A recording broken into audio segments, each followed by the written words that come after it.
ఈ వీడియోలో doctrine of eclipse and doctrine of సెవరబిలిటీ గురించి నేర్చుకుంటాం.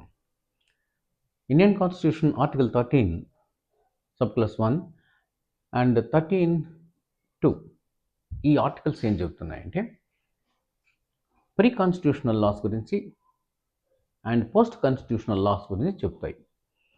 అయితే 13(1) ప్రీ కాన్స్టిట్యూషనల్ లాలో ఎలాంటి అవరోధం ఉన్న ఫండమెంటల్ రైట్స్కి ఆ పార్ట్ వరకు చెల్లకుండా వ్యాలిడిటీ లేకుండా జరుగుతుంది. 13(2)లో పోస్ట్ కాన్స్టిట్యూషనల్ అంటే కాన్స్టిట్యూషన్ వచ్చిన తర్వాత తయారైనటువంటి చట్టాలన్నీ కూడా ఇన్కన్సిస్టెన్సీగానే ఉన్నట్టయితే, అంటే రాజ్యాంగానికి ప్రొవిజన్స్కి ఫండమెంటల్ రైట్స్కి విరుద్ధంగా ఉన్నట్టయితే ఆ పార్ట్ తొలగించబడుతుంది. దీని ఇక్కడ 2 డాక్ట్రిన్స్ ఉన్నాయి, doctrine of eclipse and doctrine of సెవరబిలిటీ. Doctrine of eclipse అంటే కాన్స్టిట్యూషన్కి ముందు అంటే మనకు 1950 జనవరి 26 కాన్స్టిట్యూషన్ ఎఫెక్ట్లోకి వచ్చింది, అమల్లోకి. అంతకుముందు ఏర్పడినటువంటి చట్టాలు ఈ రాజ్యాంగంలో ఉన్నటువంటి ఫండమెంటల్ రైట్స్కి ప్రొవిజన్స్కి ఏమాత్రం వ్యతిరేకంగా ఉన్నా విరుద్ధంగా ఉన్నా ఆ పార్ట్ని తొలగించడం కాదు, డార్మెంట్ స్టేజ్లో పెడతారు.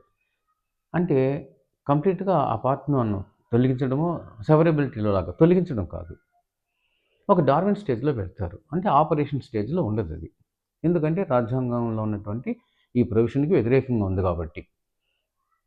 అయితే ఎప్పటి వరకు పర్మనెంట్గా దాన్ని డార్మెంట్ స్టేజ్లో సస్పెన్స్ స్టేజ్లో పెట్టేస్తారా?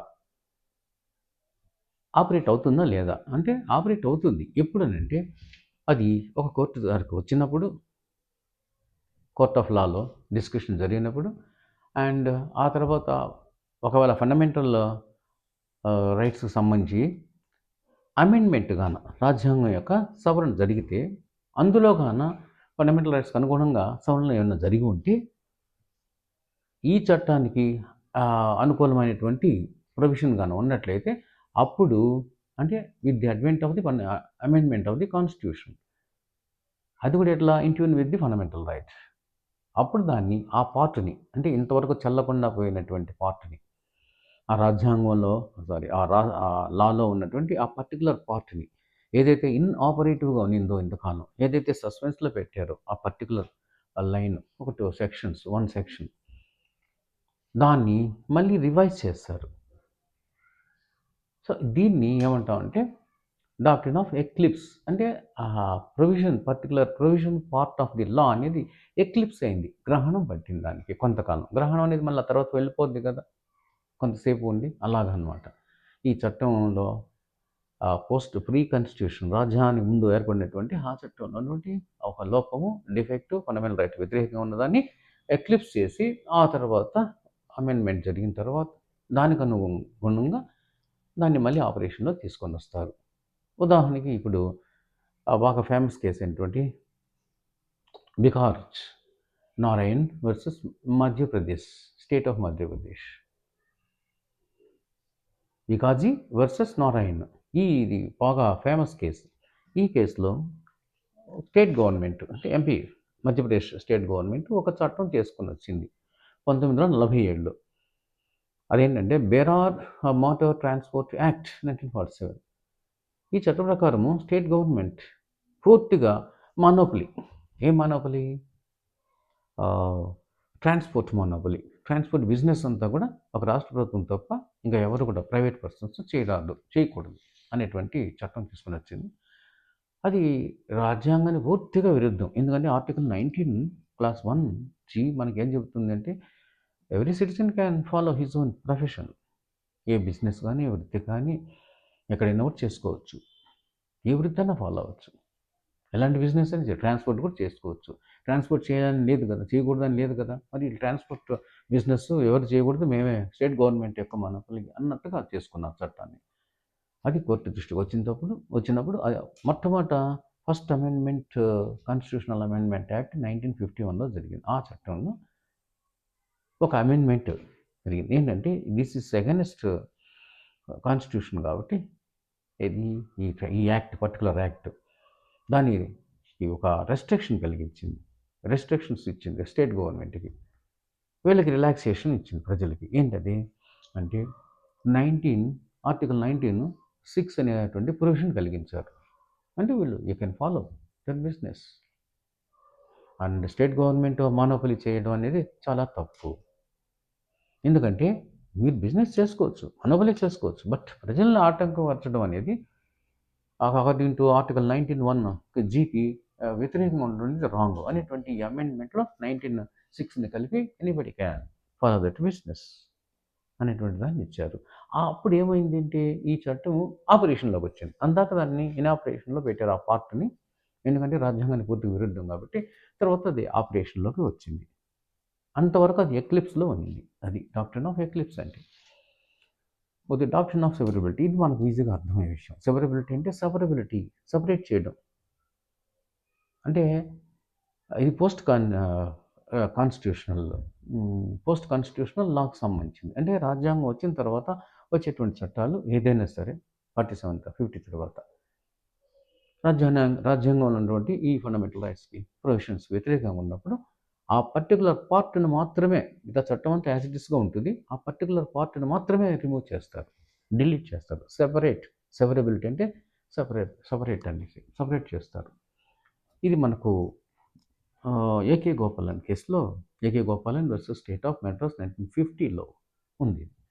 అప్పుడు చాలా తటస్థంగా ఉంది ఆ ఏకే గోపాలన్ కేసు వచ్చినప్పుడు. ఏకే గోపాలన్ ప్రిన్సిపల్స్కి వ్యతిరేకంగా ప్రచారం చేసుకుంటాడు, ప్రభుత్వానికి డెరిగేటరీ రిమార్క్స్ చేస్తూ ప్రచారం చేస్తుంటాడు. మెడ్రాస్లో అతను అరెస్ట్ చేస్తారు.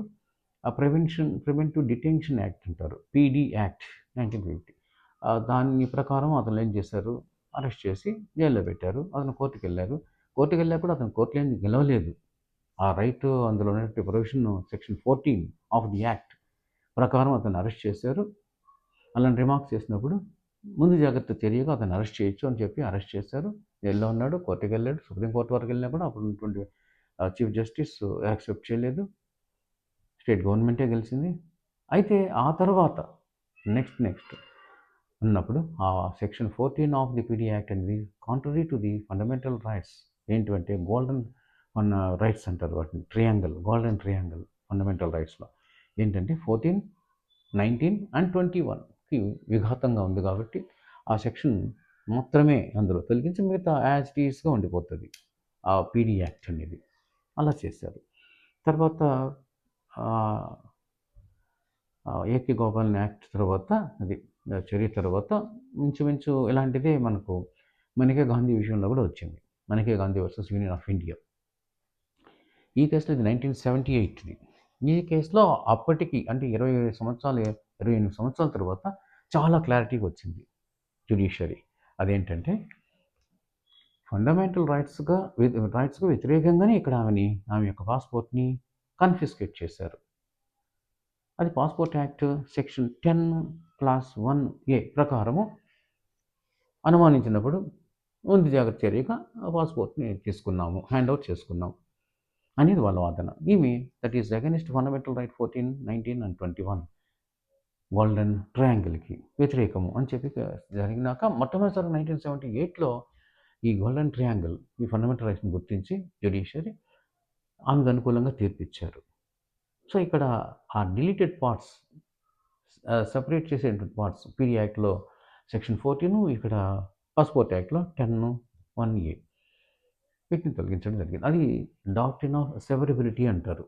Only the part which is inconsistent with the fundamental rights, that part will be separated and other part will be as it is. ఇది ఎప్పుడు పోస్ట్ కాన్స్టిట్యూషనల్ లాస్, యాక్ట్స్ ఏవి తయారైతే అవి. సో ఇక్కడ యాక్ట్స్ అంటే ఆర్డినెన్స్ చెప్పండి, ఎనెక్టెడ్ loss, ఇలాంటి loss, acts and ordinance కూడా including, and any rules and regulations including customs సంబంధించినటువంటి లాస్ కూడా వర్తిస్తుంది. ఇది మిత్రులను doctrine of eclipse and doctrine of సెవరబిలిటీ అంటే. ఇది చాలా interesting and most relevant and crucial doctrines in the Indian constitution. Thank you very much for watching, and if you are impressed, please subscribe.